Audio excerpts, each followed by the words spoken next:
welcome to the Art of Being Human. We've been talking about developing personal relationships and how important it is, and I think that I'm going to be carrying on this theme because a lot of people suffer from nervousness and anxiety. How can we help them out of it? Now, I went through a cycle on the last segment, but remember, what happens to us causes us to respond emotionally because we are more emotional than we are intellectual. After our first emotions are over with, or at least dimmed down, then we can start thinking intellectually about things. Well, this happened for a purpose. You know, this happened because of this or that. This is what I can do to make it better. So remember, negativity, the negativity that we feel is real, but so is positivity. Pain is real, but so is healing. We need to look at the other side of the picture. If we are having a horrible time, there's going to be a time when that's going to come to the end, and then something else is going to come, and that you can just get a lot of relief by thinking there is an end to the suffering that I'm going through now. There is a new beginning coming. You know, Oral Roberts, and he's been long gone, but he started the Oral Roberts University. I don't even know if the university exists anymore. But he used to say the roses will bloom again. The roses will bloom again. And that's what he meant. He meant whatever you're going through, it's going to come to a natural conclusion, and then something else is going to replace it. And hopefully that something else that replaces it is going to be a lot better than what you had. So what do you do about worry? And what do you do about anxiety? You've got to remember that a lot of it is because you're in a situation where you're projecting the worst possible image in your mind. Your mind is very creative. It's like wings that can fly. If you have a little sore on your hand, oh, it's got to be cancer. How do you know it's cancer? You don't, but that's what it must be. I mean, it looks like it from the pictures, doesn't it? And so your mind takes wings, and what does it think of? Naturally, the worst possible scenario that it can think of. If that's anticipatory fear, you anticipate the worst, and when you anticipate the worst, then you bring it, sometimes you can bring it about to pass. You know, when's the time when you really fear, let's say you're afraid of going to the dentist. Dentistry is not my favorite thing, but of course, like everybody else, you need to go to the dentist. When do you get nervous to go to the dentist, or when do you get nervous to go to the doctor? It's way before you go. And then what happens? Well, you get closer and closer. You get more nervous and more nervous and more nervous. You just know that blood test shows that you have cancer. You just know that blood test is awful. You just know that procedure is going to be terrible. You know, you just know it in your mind. You're anticipating the future, not having been there yet. But you know that you've had similar experiences, and it's going to be the same. It's going to even be worse. When you go into surgery, oh my, I'm going to have surgery. What if something gets stuck? What if you can't breathe right? What if there's an earthquake? I mean, you think of the ridiculous. You know, I'm not going to be able to breathe. Somehow I'm not going to survive the surgery. They're going to do something wrong as they're cutting me open. I just know it. How do you know it? Well, the fact is you don't know it. You just don't know it. But you think you do because you're projecting an image of what the future is going to bring. But the image that you're projecting is always a negative one. I came across two statements, if I can remember them. I got a kick out of them. One of them was, life has no guarantees. If you want a guarantee, you may as well marry a battery. They're usually guaranteed. And I chuckled over that one. And one in terms of change. We don't like to have changes in our lives. They come whether we like it or not. If you don't want change, go to a soda machine. That's the only place where you won't have any, where you can't find any. How many times have you lost change in a soda machine? So you have to see, you know, you have to kind of put a humorous aspect of it. You can, to a certain degree, tell yourself not to worry and just make a commitment not to worry. Why? Because what's it going to do you? What's it going to do for you? If I'm worried about what's going to happen next week, wherever it is I'm going to be thinking about it all this week into next week, and I'm going to be projecting what that's going to mean. Well, it's going to mean this or that or the other, but it's always going to be negative. So you have to turn that around somehow. We become negative because we've experienced so many negative things that our brain has kind of locked onto it. And then we just assume that the negative is going to come to pass. Why should it be positive? It really is. I had a friend of mine, I finally had to step back from the friendship, and she got mad at me anyway for doing that. But every time I called her on the phone, or she called me, there was something awful going on. The world was in a mess. It's never going to get better. Our finances aren't good. We work so hard. And everybody's cheating. I mean, it was like you could put a tape recorder on, and every time I called her, I could just replay the tape recorder. I could finish her sentences for her. Nothing was good. Nothing was good. Nothing ever would be good. And so therefore, we're living in a world that's never good. And that's not true. It's not true. Now, there are a lot of negative things that happen. God gets blamed for a lot of things he never does. Well, the fire, it's caused by God. Who? When? When did God light a match and cause a fire? I'm not saying he couldn't do it. I'm not saying he did do it either. So we're in the habit of blaming God for everything. Now, I don't want to politicize anything because I don't even like politics. But if you watch the political scene as it transpires every 4 years, it's always the other guy's fault. It's always the other person's fault. The other candidate doesn't have it together. It's their fault. I, however, have the solution. I saw a candidate on TV this morning, and I'm not even mentioning his name. I don't even remember his name. But he was talking about another candidate. Well, that person likes enemies. That person works with enemies, not the American people. He works with all of our enemies. And first of all, I suppose you have to define who is the enemy. The thing that I don't like about politics is everything is so around each individual person. I'm the answer. I have the solutions. I can do anything. I can help you through this problem. The economics will be much better when I'm president. I have more knowledge than the other. I, me, me, me, me. I'm better, I'm better, I'm better. When do we get a chance to say, you have some great ideas, you have some great ideas, you have some great ideas, let's get together. Let's get together so that we can merge these ideas into something that's good from all of us, not from one. I do not have to be top dog. I don't even want to be top dog. I just want to fit into my place to do what I can to help people. It means I stay out of politics pretty much. I watch what's going on and I vote and all of that. But just at the same time, you have to realize that we have to take a stance on what we believe in as right and follow that through. But I don't have to condemn everybody else because they don't think the way that I do. So we have to think about that. We can decide not to worry. We can decide to focus on whatever our positions are, and we can focus on trying to control the emotions that we have. How do we control the emotions that we have?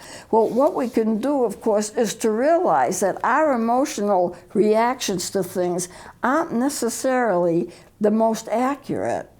I can feel a certain way, but it doesn't mean that I'm the most accurate. I have to acknowledge that this is the way that I feel, and I may be right, or I may be wrong, or I may be somewhere in between. And that's okay. I'm a human being. I don't have to be perfect. God doesn't expect me to be perfect, but he does expect me to do the best that I can. So what do we do about worry? One, I think we can acknowledge the fact that we have it. If you acknowledge the fact that you're worried, that you don't feel good, that this is not a good day for you for some reason, that this day that you're anxious, you can take the sting out of it just by acknowledging it. And then what you do after that is that I acknowledge that this is the way that I feel, but I also acknowledge that things can be better, and maybe I'm just being a little overly nervous at something that's happened to me in the past that I've not yet resolved because maybe I don't even remember it. We are the parents of what's happened to us as children, or the way that some people put it, the child is father to the man. What happens to us as children affect who we are now, because as children, our personality patterns were laid down at an early age. The Freudians would say our personalities were laid down by age 5. And I think by and large that's probably true, maybe even younger. But if we suffered from that point on, our brain suffers the injury. Do you know that if you are abused, then your emotional development can stop at the age that you are abused and not go forth into adulthood? Why? Because it becomes a brain injury. If somebody is at me and at me and at me, yelling at me, screaming at me, maybe hitting me, doing molestations and all of that, and I become terrified over that, and supposing I'm age 10, how can I grow from age 10 into normal adult without help? I may stop because my brain has been injured at that point. My brain can't take off from that. You know, in a good marriage, the people support each other. The wife and the husband support each other. And they're going to grow. And they're going to grow maybe in different directions, but they support each other because they love each other, and that's perfect. If something happens to the marriage, and so the marriage is not progressing as it should, maybe somebody's had an affair, or maybe somebody get robbed, whatever it is that interferes with the marriage, sometimes the growth of that marriage stops. And it doesn't proceed. Why? Because all of the energy, we are an energy system, and all of our energy is put into trying to maintain what we've got. And it can't go forth because it's all being used up, maintaining what we've got. And if what we've got isn't so good and it starts to deteriorate, we deteriorate with it. And so we get into a lot of emotional trauma that way. You know, you can't break a chronic condition by worrying about it. You can't make any progress by worrying about it. But if your fear is not chronic, then sometimes you can step in and you can help yourself out. There are various things that I used to use as tools to help people who are anxious. I used to give them a worry time. Okay, let's figure out when you're going to worry. You're worried about a certain problem. When are you going to worry? What time are you going to worry? Well, let's set a time. Let's see, let's make it from 8 to 8:30 every evening. That's your worry time. You set that up as worry time. You can even write it on your calendar, 8 to 8:30 worry. This is a time for worry. And every time that you start to worry about something, put it off. No, not now. I have to wait until my worry time before I start worrying. And you force yourself to put that worry off until the appropriate time. And what happens when you get to that 8 to 8:30? You can't worry. You can't force it. And you're learning how to control those worries. If you're worried about something all the time, set yourself a worry time and don't allow yourself. Every time you start to worry, you stop. No, not now. This isn't my worry time. I will worry about it at the worry time. That's the time I've allotted for the purpose of worrying. And then when you get to that time, you can't force yourself to worry. And many times, by the time you get to it, the problem's been resolved anyway, and there's no need to worry. And so therefore, you gradually gain control of it. If you can remember that a lot of the worry that you have is based upon your fears of what's going to happen because you have an anticipation of what's going to happen, like you're waiting for that second shoe to drop. If you can tell yourself, talk to yourself, that now when we finish with this segment, with this session that we're doing in terms of personal relationships, I'm going to go into a lot of how you can use self-talk to help yourself over worry, fear, and anxiety. That's going to be my next project to do that. But you can help yourself a lot if you realize, where is the worry coming from? Is it coming from the fact that you've actually done something wrong? Is it coming from some long overseen thing that you've forgotten about? Do you need to go into therapy over it? Maybe yes, maybe no. That depends upon the circumstances, and there's no way that I can give you a good short answer on television as to whether you need to or not. If you're being plagued by fears, by anxiety, you can't get away from it, and it's plaguing you all the time, it might well be a good idea to go in to have some therapy to find out where it's coming from. Any good therapist will also refer you to a doctor, because if you're going to look at yourself and find out what's scaring you half to death, you may need some medication to bridge the gap so you don't jump in too deep too fast. And so medication is used for that, and it's very helpful. A lot of people will want to use medication to prevent themselves. They drink themselves to death, or they use drugs to prevent themselves from facing the thing that's bothering them the most.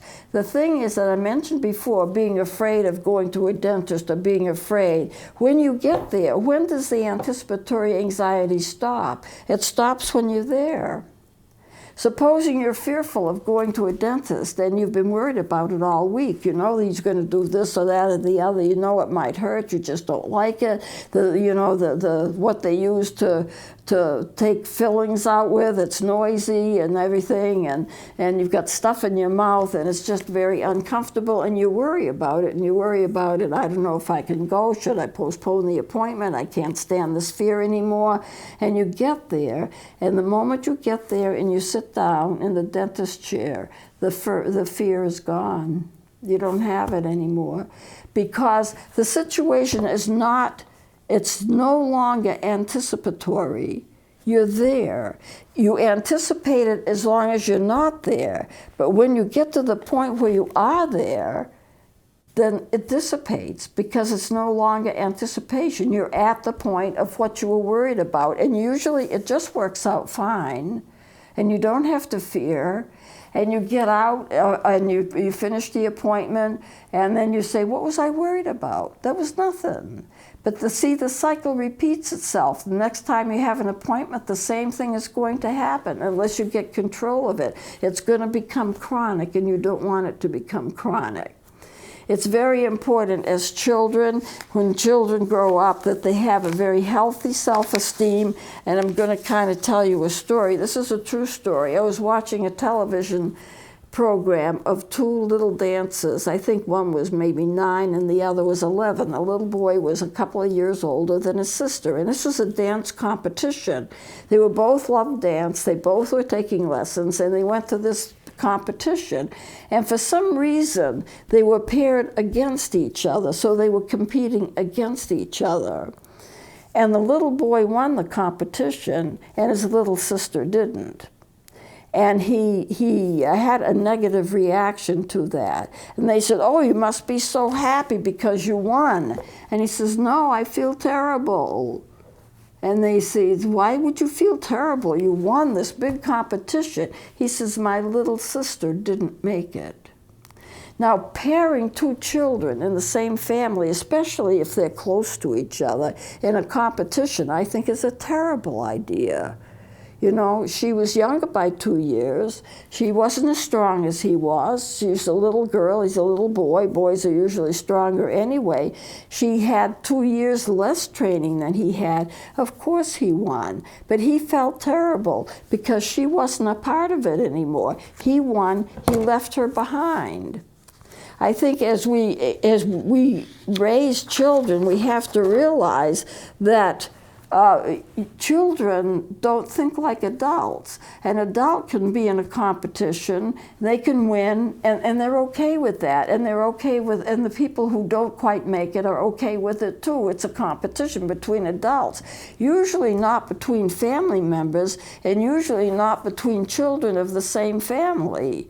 So what do we think of competitions? We have to realize that children are not little adults. They don't think like adults. They don't behave like adults. They don't understand like adults. And so therefore, they should not be judged like adults. You know, they are just children. And if we understand how children think and can help to prepare them and say, you know, you are a child of worth, you are a worthy person. And because you are a worthy person, it doesn't matter whether you win in life or lose in life. You do the best you can. And somehow it just all works out. You don't have to be like everybody else. If you're a human person, which you are a person of worth. And as a person of worth, you don't even have to question whether you have worth or not. You do, just by nature of the fact that you are. You know, you are a human being. You are a human being of worth. I feel sorry for those who feel so desperate that they want to kill themselves because they're not proving anything. Life is going to go on without them. And they could have been a part of life, and they could have been an important part of life, but they chose to end their lives thinking that they had no hope, and that's a horrible place to be. Now we're coming close to the end of our time. Next time we meet, I'm going to do a special show on the sanctity of life. Why is life important? Why should we nurture life? Why should we care that others nurture life? And I'm going to touch upon abortion, but my main thing is the sanctity of life. What does it mean? What does it mean when you are alive and how you develop? What meaning does that have in terms of working with people and being a person yourself? And what does it mean in terms of how we treat others? And how should we treat babies? I had a man on an email say, we have the right to get rid of babies, they're in our way. And I emailed him back and I said, you're still alive, but you were once a baby. Aren't you glad that you weren't in the way, or were you in the way and they accommodated you so you continued to live? Life is important. So I'm going to focus on how life becomes important. And so that's what we're going to be doing next time. I have a demonstration. I have facts and figures. I've done research on this and how important it is. And of course I have my own take on, as a minister, on what importance life plays to us anyway. So we'll close it here. And we'll continue next time. I hope that you will join me then.